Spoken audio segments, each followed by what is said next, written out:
I think the possibility to have a psychedelic experience is inborn. These psychedelics, very similar compounds, are in our brain. And all the compounds which you find in the plant kingdom, only the psychedelics are so closely related chemically to these brain factors which we already have. We speak about the paradise of childhood. When I have the vision and a beautiful experience as a child, it is no wonder, because we have these compounds already in our brain.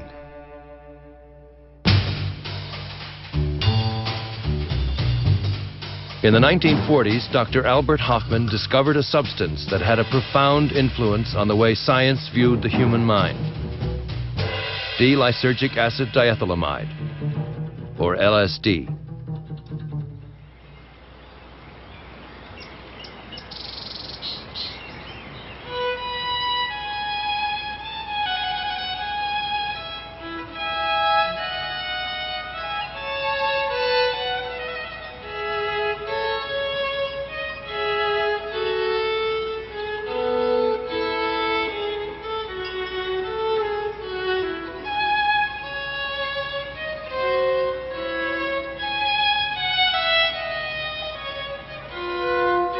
I feel very indebted to Albert Hofmann for inventing LSD.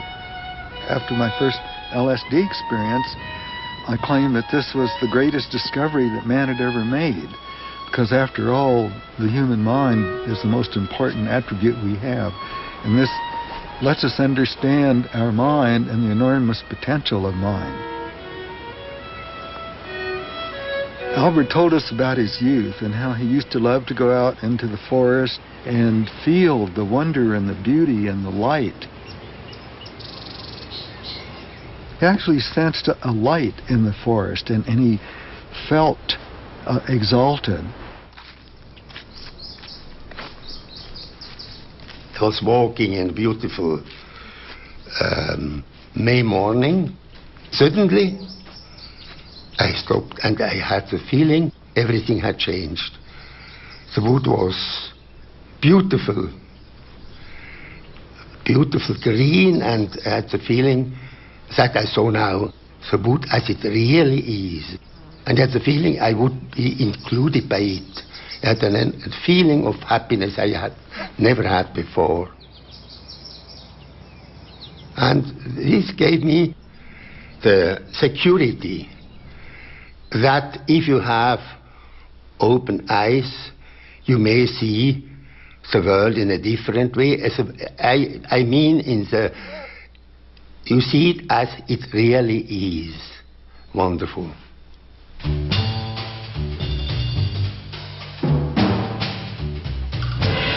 1943. War rages across Europe. In the neutral confines of Switzerland, chemist Albert Hofmann is hard at work at the Sandoz Pharmaceutical Company's Basel laboratory. While searching for a cure for migraine headaches, Hofmann accidentally ingests a minute amount of an experimental substance that would change both his life and the world, LSD-25. Many would come to view it as a spiritual antidote to the atom bomb. Before the decade is over, Sandoz has sent Hofmann's discovery to researchers and psychiatrists all over the world for testing. Research projects spring up in such places as Canada, the US, England, and Czechoslovakia. One day we got a large box full of ampules, and it was LSD. And there was an accompanying letter that said this was a very fascinating substance, discovered practically by accident, or Dr. Hofmann, the discoverer, likes to call it serendipity rather than accident. When I discovered LSD, it was believed it was a product of laboratory. And then we discovered that these compounds had existed already for thousands of years in the plant kingdom. Not exactly LSD, but practically. When he intoxicated himself accidentally, he discovered that this was a very, very powerful psychoactive substance, and then he confirmed it in a planned self-experiment. being a cautious man, I started with a very, very little amount, only with a quarter of a milligram I tested. And then I had, I could say, a terrible experience. We take a long time to get used to our world when we're well, we take many years, in fact, learning about it and learning how to behave in it. And when it changes suddenly and dramatically, we may not like this. After some hours, when I was laying in the bed, I came back. I came back for a foreign, quite foreign existence to new life. I saw, certainly, I realized how wonderful our Earth is. I felt newborn, to be newborn, and even the next day when I went in the garden, the world was new.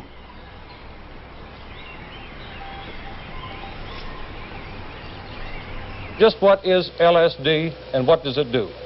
The effect is somewhat like looking through a microscope. Suddenly, when you look through a microscope, you discover that there's an invisible world around you that you hadn't known about before you did it. The same thing is true of the psychedelic drug. You're aware of processes that are going on inside your own brain. You're aware of the exchange of energies that are going on between your sense organs and the energies around them that you weren't aware of before. Generally, you have no hallucinations with LSD. Hallucination is if you see something which does not exist. Just. But under LSD, you see things which are transformed, and comes. It is a different view, a different experience of our existence. The very fact your senses change means that you're faced with a lot of new and quite unfamiliar problems. I mean, you suddenly become aware of the textures and colours. All these things suddenly become immensely important. For myself, these experiences have been most strange, most awesome, and in their own way, amongst the most beautiful in my life. A sense of special significance began to invest everything. Everything was brilliantly sharp and significant. If I fixed my attention on a flower, I felt that I could spend all day in contemplating it.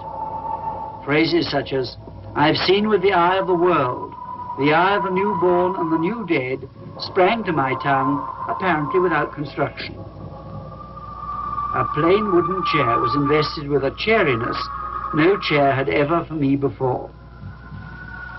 One begins to see significance in things that you didn't see before.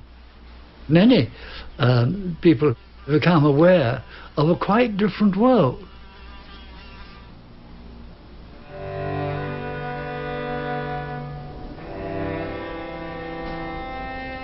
Saskatchewan is a very large place, and a lot of it's empty.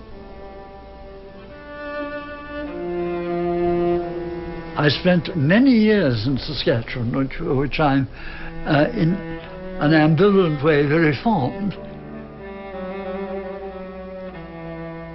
I went there as clinical director of this large mental hospital.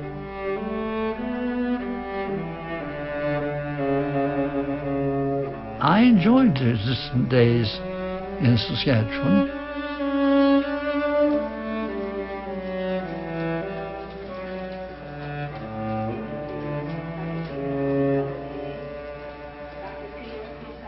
New chemicals allow us to experience some of the unbelievably unpleasant and sometimes quite terrifying mental agonies of the schizophrenic patient.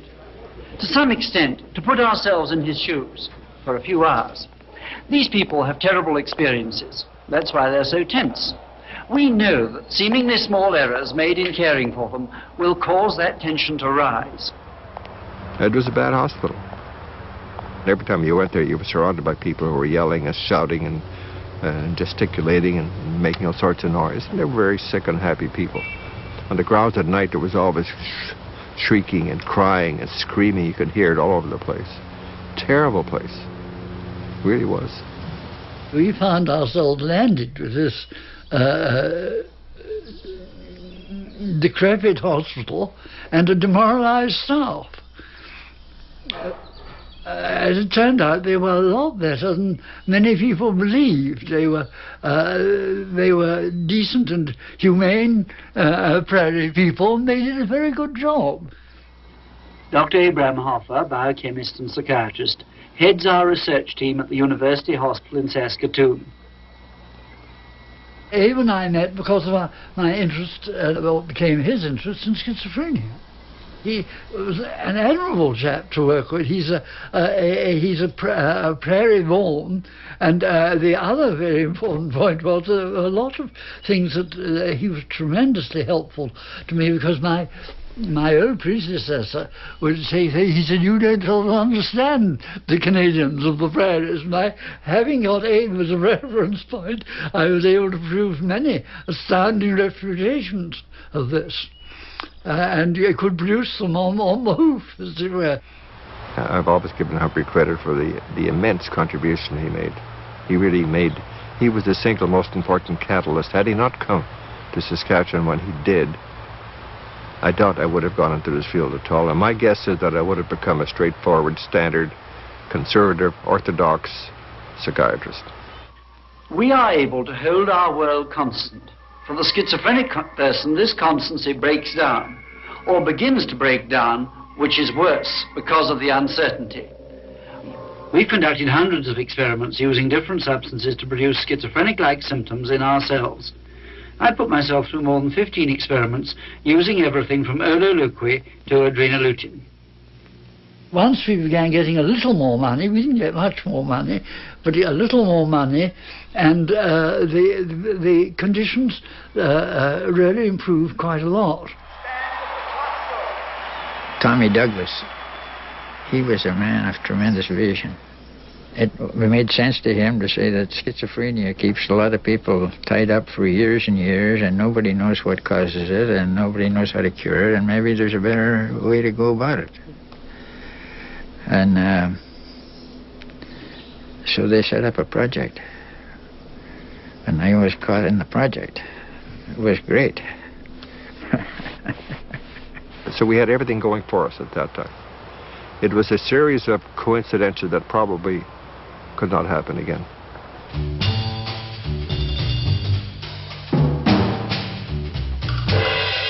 By the mid-1950s, LSD research was being published in medical and academic journals all over the world. It showed potential benefits in the treatment of alcoholism, drug addiction, and other mental illnesses. Some psychiatrists and other mental health workers began taking it themselves in order to experience greater empathy with their schizophrenic patients. Much of this work was pioneered by Osmond, Hoffer, and Blewett in Saskatchewan, where the prevailing psychoanalytic model of mental illness was about to give way to one based on brain chemistry.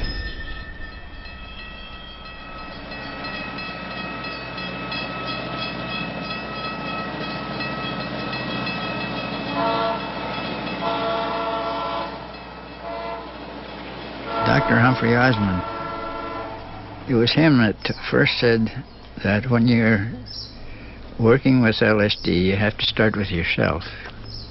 And you should, to put yourself forward as knowing something about LSD until you'd taken it was pretty, almost criminal. And he sort of laid down the ground rules of research with LSD in the province, and they were very sound. This is compared to the research that was carried out in other centers.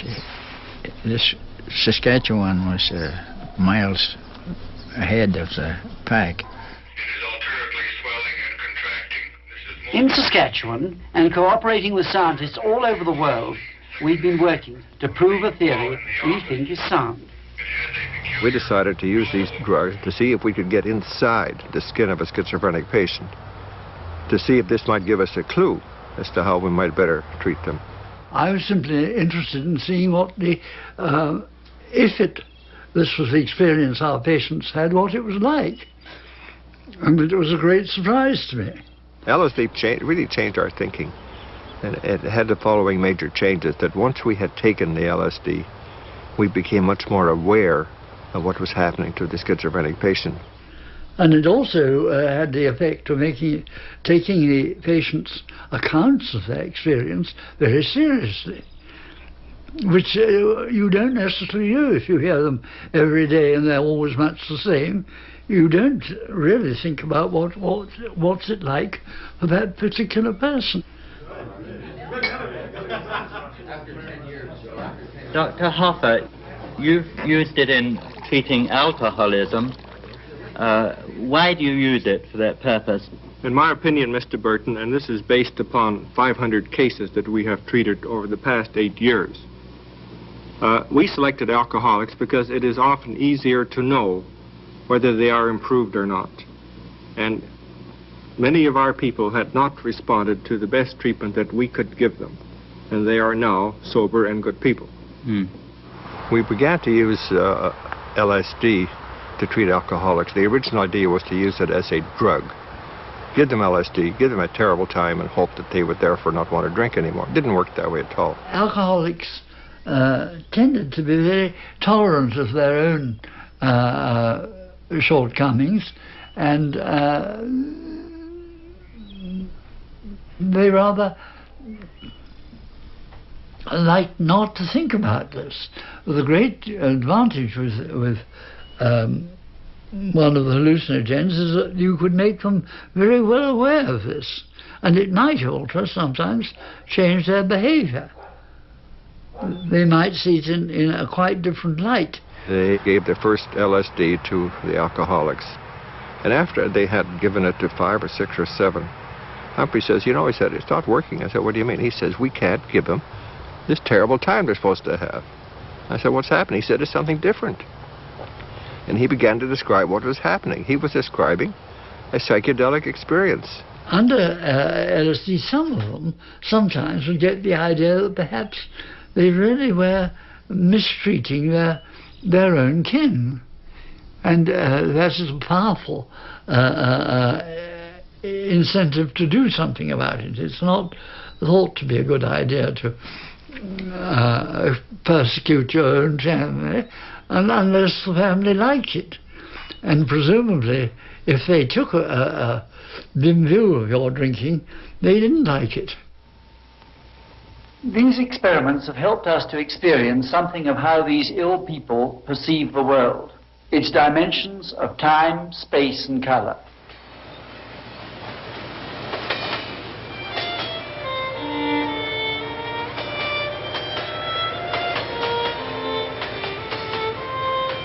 Humphrey gave me LSD, and I learned the secret of his success.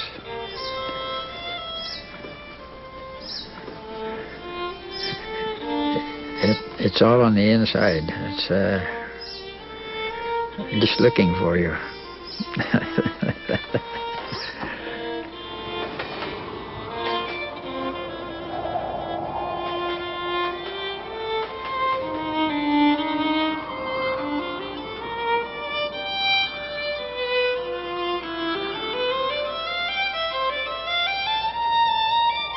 If you don't really understand the spiritual basis of man and you're not open to it, you're missing one of the greatest contributions that LSD can make.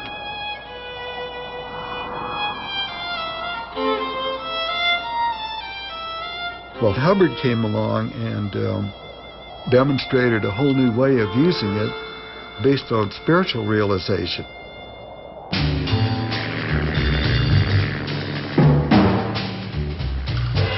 Captain Alfred M. Hubbard was born into a poor Kentucky family in 1902. Eccentric and charismatic, he grew up to make his fortune as a pilot, an inventor, and an entrepreneur. After some of his darker dealings got him into trouble with U.S. authorities during World War II, he moved to an island off the coast of British Columbia. Hubbard believed that if the right individuals were exposed to it, LSD could save the world. he set about on his mission to turn on the captains of industry and the princes of the church.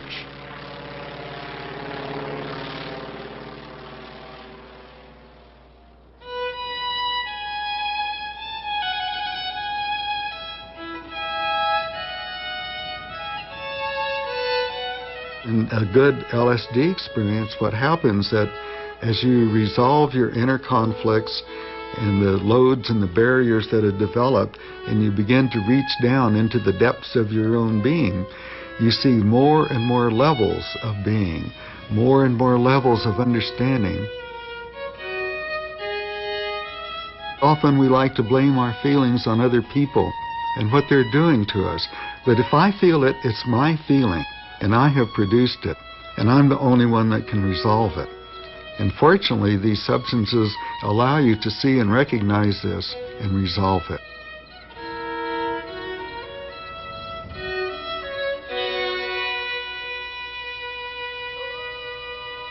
Meeting Hubbard was one of the most remarkable things that ever happened to me. Maybe not as effective as taking LSD, but he was so different than anyone I'd ever met. But the thing about him that was also very different was he radiated an energy that I could feel. I don't think ever before in my life I'd ever felt anyone, but I could feel his energy, and I just felt so good in his presence. He had a religious vision that he was working on behalf of the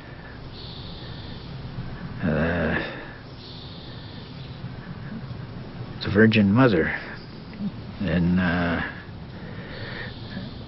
giving people the key to the religious universe, you know. And he only half believed it himself.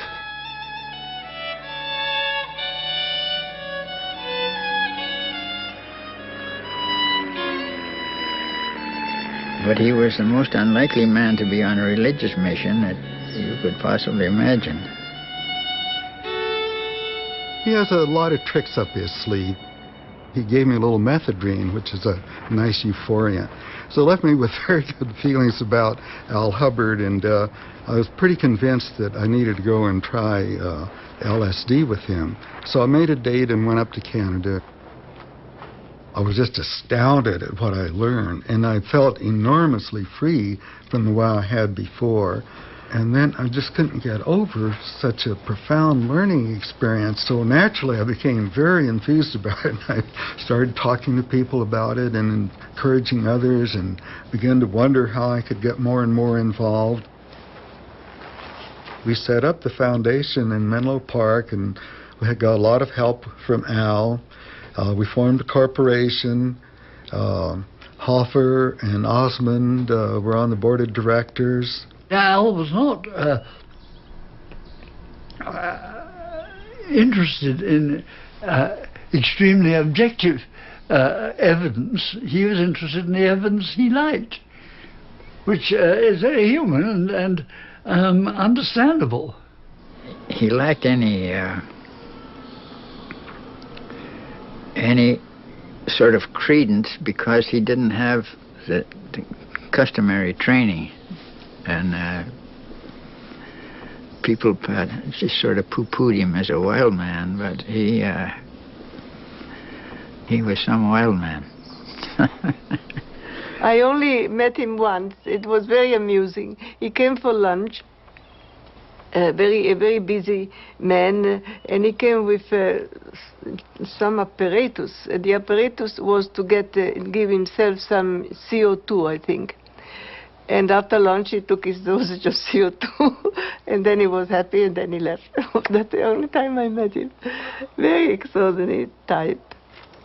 Aldous would be fascinated by a person like that. Oh, yes. Whether one makes contact with Aldous Huxley through his writing or in personal conversation, the impression that comes almost immediately is that of a uniquely versatile, omnivorous intellect, constantly searching and probing with a clean, cold incisiveness. Aldous saw an article that I'd written somewhere, and through that I got to know him. He was a very nice person to me. First, at his best, an excellent conversationalist, and immensely learned, and very good-natured.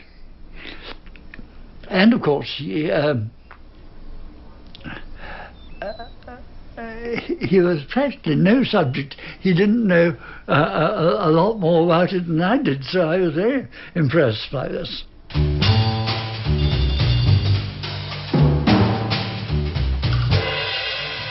The start of the Second World War found eminent British author Aldous Huxley writing screenplays in Hollywood, California. While there, Huxley explored Eastern mysticism with such luminaries as Gerald Heard and Alan Watts. He wrote to Dr. Humphrey Osmond after reading an article about mescaline that the doctor had published. They struck up a friendship that would last until Huxley's death in 1963. But it was during their first meeting in 1953 that Osmond gave Huxley his first psychedelic experience, which prompted the author to compose his famous essay, The Doors of Perception. I didn't really want to end my career as the man who'd driven Aldous mad. It wouldn't have been a good start. But in fact, we had a very pleasant time together.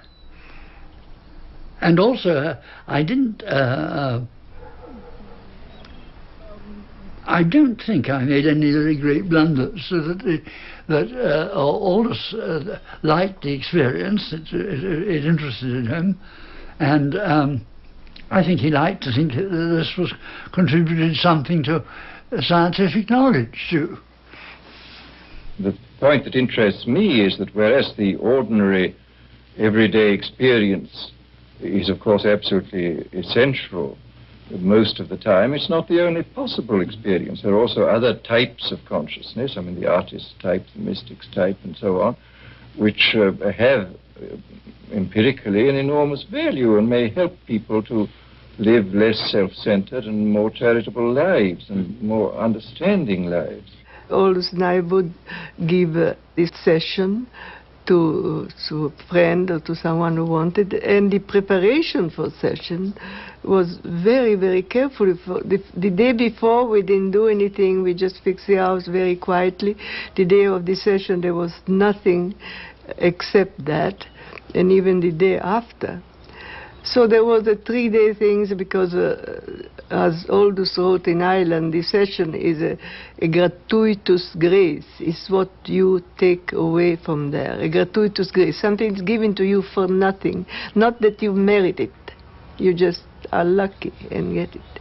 But what you do with it afterwards is what counts. Nothing is easier than to formulate high ideals, but few things are more difficult than to discover the means whereby those ideals may be implemented. One has to dream, but one has to dream in a pragmatic way. I think Huxley enjoyed Hubbard. Hubbard was very excited about the potential of LSD.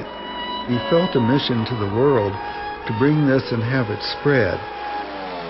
One of the things that the two of us planned was to hopefully reach the place where we could set up treatment centers around the world.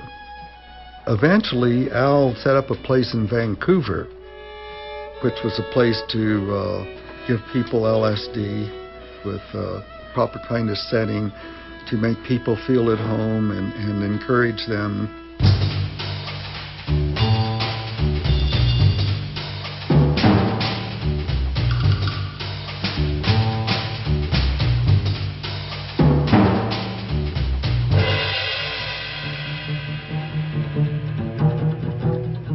When the person was accepted to go through the program, he was given an outline to write his history, what problems he had, if he had any health problems, what was the relationship with his parents, what was his childhood like. So then they came to the session and some introductory remarks were made. The importance, for example, of just releasing to the experience and knowing that they had help and could ask questions. And then they were administered LSD. And then we would lie them down on the couch. We'd put headphones on them and encourage an internal journey. And then we would put on music. And we would keep playing the music.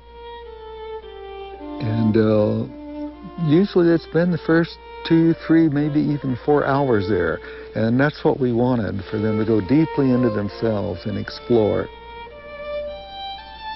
Of course, we were taking notes, and we had a tape recorder so that everything that was said was recorded. Can I come up for a minute? Certainly, David. So then, after 4, maybe 5 hours, they would feel like coming out and sitting up, so we began to talk. That was magnificent. We would show them pictures of the family so that they could look at them and spend time with them, which is probably the most important part of the session for people who were there for therapeutic reasons.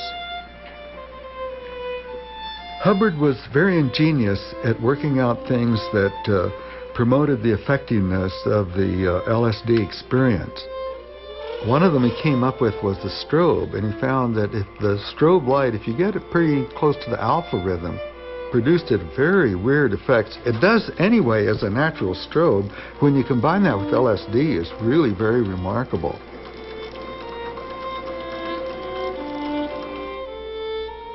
Looking into the mirror is one of the most powerful things you can do, to look at yourself. And of course, at first, some people really draw back, you know. I've seen people even frightened at the image of their mirror, but we encourage them, just look, just accept it. And as they do, they begin to see more and more. And if they go far enough with this, they begin to see their inner self. One of the most powerful artifacts that you can show to a person when they're under the influence is a beautiful red rose that's just partly open. It hasn't fully opened yet. For many, the rose comes to life, and they actually see it breathe. They can actually see the petals open and close. We would always have arranged for a sitter to take them home, and the sitter would take them home and sit with them until they went to sleep. People had a sense of being dropped. They came for a few times afterwards, and then we didn't see them anymore, and we'd paid such close attention to them ahead of time that they felt sort of neglected. There were several people who'd gone through the process who were sort of typical leader types, and they formed groups so that people could join one of the groups, and they would go to the group, say, once a week, and they'd share experiences with each other. My feeling was in this that if you're sort of looking for paradise after this experience, you begin to realize that it's right here, wherever you happen to be, like where we're sitting. You make your own heaven and hell.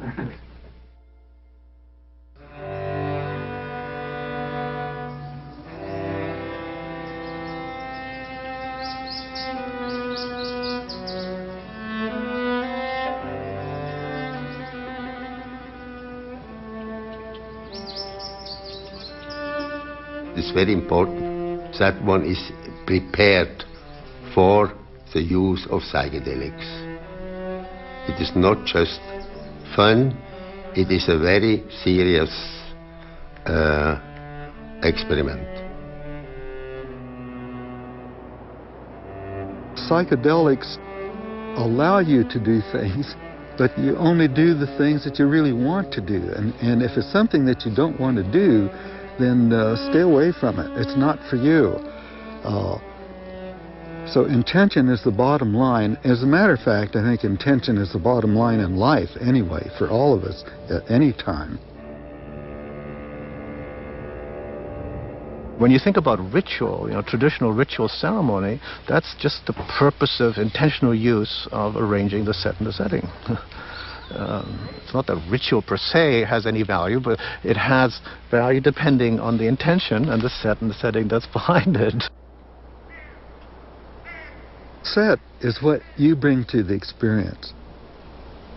You bring your life experience, you bring your memories, you bring your unconscious material, you bring your aspirations. Some people may have a much better set and sail very smoothly through these experiences. Others may have very difficult sets and may have to work harder and maybe be a lot more uncomfortable before they get things resolved. Setting is also important, and setting is the place where you have the experience. It's your surroundings, it's your companions, and these things are very important. The approach to give a LSD session was extraordinarily thought out, careful, respectful, loving, and it's also self-effacing, because the most difficult thing if you are a guide is not to have opinion, to let the person give whatever he feels, whatever he sees. And so it was completely different from what happened 4 years later, where that was given in its street, and it was very upsetting.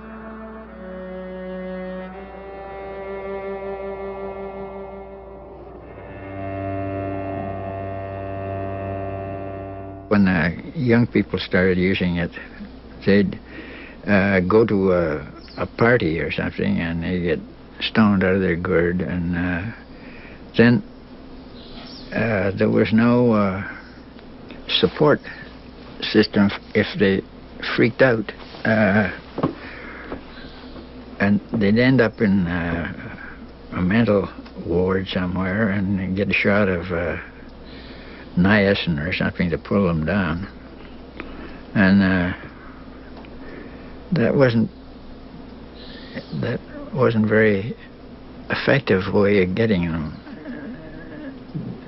to consider what they were learning.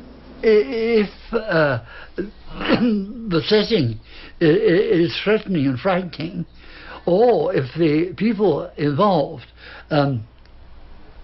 suddenly shove off in the middle of it, the person may get very frightened. And then you've got anxiety, which is no longer controlled by the normal means of controlling anxiety. It just goes on, and they may panic. And that, of course, has happened.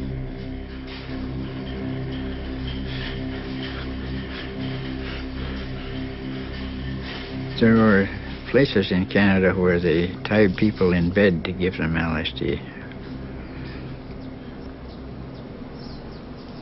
And I don't know why they would do that, but partly that came about because the early research with it was done by the American Army, and their aim was altogether different. They wanted to use it as a weapon.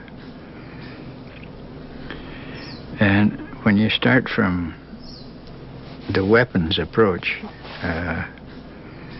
it's the confusion and the disturbance that you're capitalizing on, because they felt that if you give it to a whole population, they'd be pretty well immobilized, because people wouldn't be able to carry on in their normal fashion, and you just sort of move them out of the road quietly and move in and take over their function, and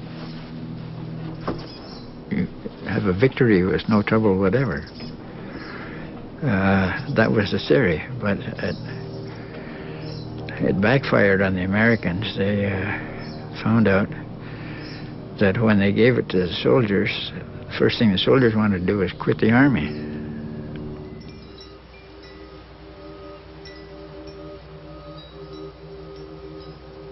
We teach the science and art of ecstasy. We teach people how to turn on or how to go out of their minds. By turn on, we mean to tune in, to get beyond your routine ways of thinking and acting and experiencing.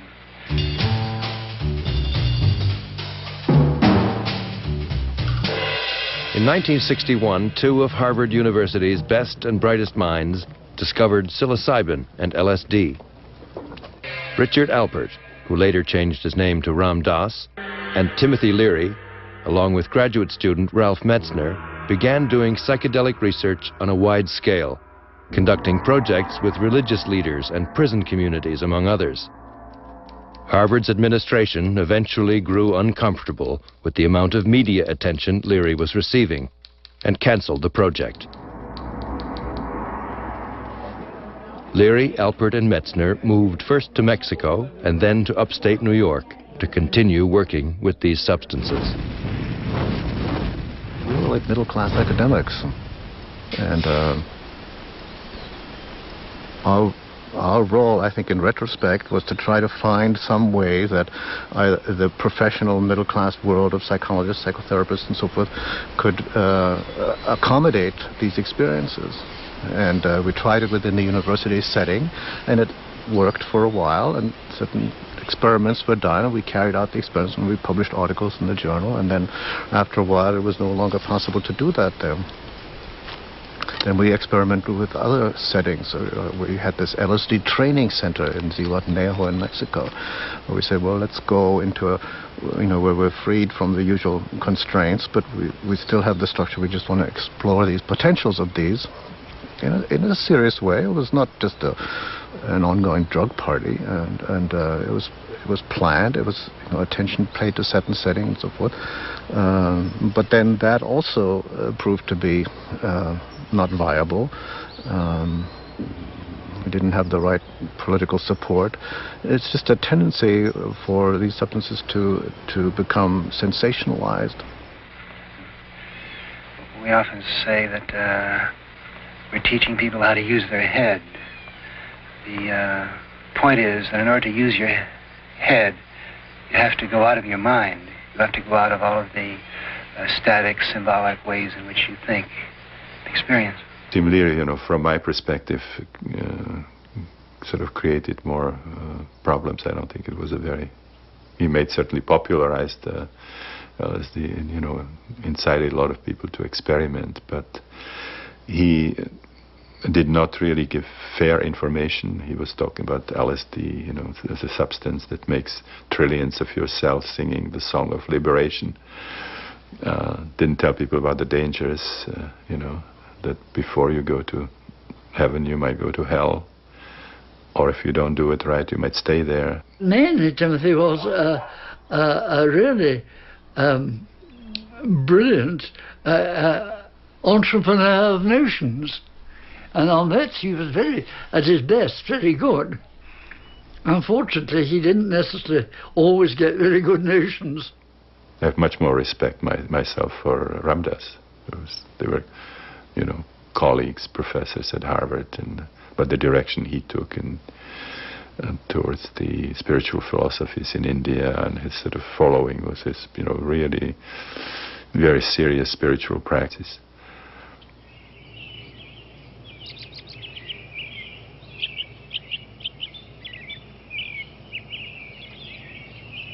I was more using psychedelics to clean myself out. Tim was using it more to clean the society out.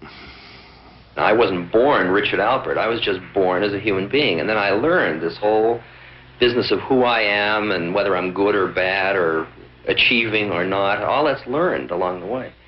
And you see all those learned things separate. So you start to have this dissociative experience of where all that you become is awareness, is a point of awareness. That's all that's left. I remember the first time this happened to me, as professor went and middle-class boy went and pilot went and all of my games were like going off into the distance. I got this terrible panic because indeed I was going to cease to exist. And I got the panic, which is the panic that precedes the psychological death, because indeed Richard Alpert was dying. The psychedelics opened my mind to whole new spaces of myself and the universe. I remember thinking at the psychedelic session, with mushrooms.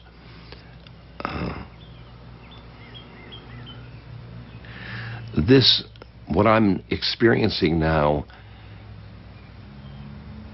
is home.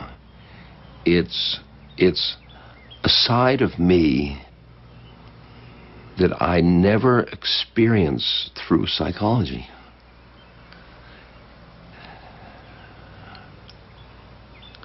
It's like a new level of my being. And I got so excited. We think of ourselves as members of a very traditional organization of men who have been asking the question, what's what, and who is man, and what is this energy process all about? Leary didn't think the institutions could possibly work. They're too encrusted. They were not open-minded. So therefore, he had to carry out this plan that they had engineered.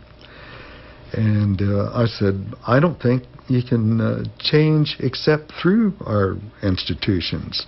So he said, all right. He says, I'll shake them up, but you stick with the institutions and see if you can get it accepted in that way. I think we have to see that the people who have broken out of their culture, the seers and the prophets, are essentially right, and that unless we follow their advice and follow it awfully quickly, we're going to be making an appalling havoc and mess of our world. Aldous was, telling us to keep psychedelics quiet. And Timothy, he was like a wild adolescent. Aldous certainly felt that it should be reserved for people who want to do it, since it's rather arduous at times. And Timothy, I think, his sort of populist approach was much on the fact that it was what he wanted to do. What he did was he put his head down and he charged the American Medical Association head on. And the American Medical Association is more powerful than Timothy Leary, and they hounded him till his grave. But he had more effect than they did. His role was to popularize it. And at the end, it became impossible for those of us in research to use it, but it became easy for anyone else on the street to use it. That's what Leary did. By the mid-1960s, LSD was a household word. It became synonymous with the counterculture and was blamed for the unrest caused by the civil rights movement, the women's movement, the ecology movement, and the rising tide of protest against the war in Vietnam. The USA banned LSD and pressured other countries to do the same. This has resulted in a situation in which LSD continues to be available on the black market, while legitimate researchers are forbidden to experiment with the substance. The supposed ban didn't work. LSD, or rather similar substances, are spread wide over the world, and people are very ingenious. I mean, they discover how to find out how to make things like this. Some of them, what they make, are dangerous and unpleasant, but that doesn't really worry the inventors very much. I have tremendous respect for psychedelics as a tool. I have seen what they have done on the positive side. I also know the risk. I know what they can do if they are not properly used. And the more powerful the tool, the more powerful potential on both sides. There are many, many ways of inducing these experiences other than substances. Although there are shamans who use psychedelic plants, and many shamans just use non-drug methods like fasting, dehydration, sleep deprivation, or the Native Americans going on a vision quest in the mountains. Some cultures use even extreme pain, physical pain. Then, of course, dancing, chanting. There's certain specific musical instruments like drumming, rattles, bells and so on. And of course the different spiritual practices. And now we have powerful experiential psychotherapies, the rebirthing, primal therapy, the breath work, they all can induce these non-ordinary states. Why is it that Native Americans are able to use peyote legally, and yet the larger white culture is unable to was unable to develop a format, was unable to develop in religion, in psychiatry or medicine, or even or recreationally or in any other way? When you look at the peyote experience, it's a church, it's a religion, it's also healing. It helps them with actual medicine, and for example, in treatment of alcoholism. It's also psychotherapeutic. It's an integrated experience. The real legitimate use is spiritual practice. If you really look carefully at what these substances are, that is really the place where they should be developed. It should not be in the hands of doctors. The doctors don't really understand. Some of them may think that it will work out well for therapy, but I think there are far more psychiatrists threatened by it than there are those who recognize it as a valuable tool. I suspect the best thing we can do would be to ritualize this. We should have a kind of meditation centers where there would be the right conditions, the right dosages, all these factors which must be known are fulfilled.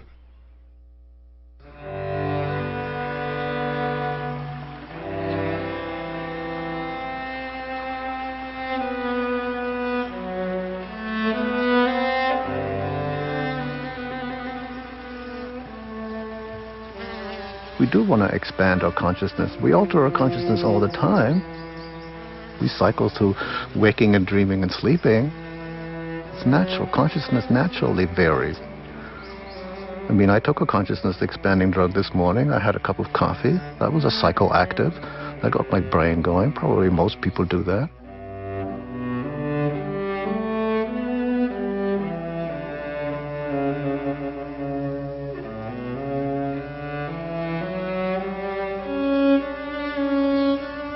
We interact with psychoactive substances and plants all the time. And the point is to do it in a conscious way, in a discriminating way, in a purposive way, to choose it. LSD, it's got me to see my stroke in a different way. And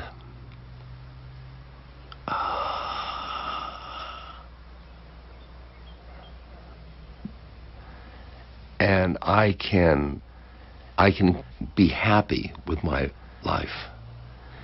And people, oh my goodness, getting happy about a stroke, that's LSD.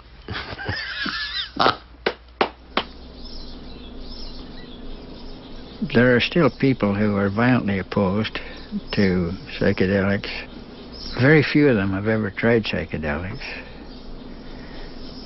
And 99% of the opposition to them comes from people who are completely ignorant of their effects. But whether it'll change remarkably in the next while, it's hard to say.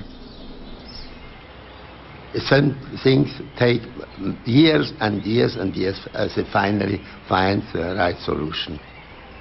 And I am convinced LSD will find the place it needs in the human culture.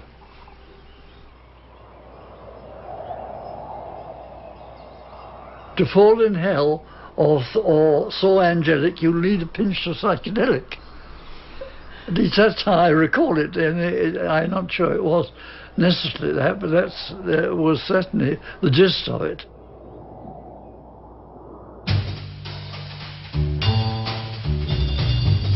To fall in hell, or so angelic,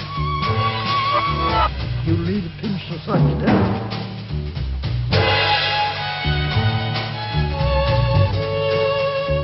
Ritualize this. Ritualize this. We're not saying that you have to do it. But why can't somebody who wants to? Ritualize this. You need a pinch of psychedelic. That's how I recall it.